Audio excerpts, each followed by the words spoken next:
আসসালামু আলাইকুম। প্রথমে স্মরণ করি মহান আল্লাহ তাআলা সৃষ্টির সেরা জীব মানুষের জন্য মহান আল্লাহ তাআলা অনেক খাদ্য ব্যবস্থা করেছেন। মহান আল্লাহ তাআলার ইবাদতের জন্য আমরা সাধারণত যে খাবারগুলো খাই, মহান আল্লাহ তাআলা যেভাবে গাছে ধরিয়েছে তা শুকরিয়া জ্ঞাপন করতে হবে।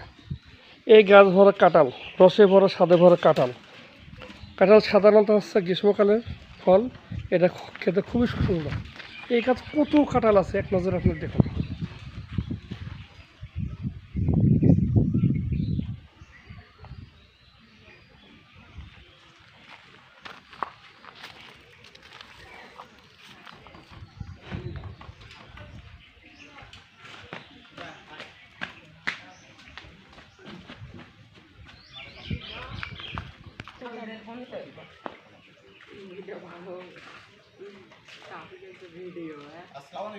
ওয়ালাইকুম আসসালাম।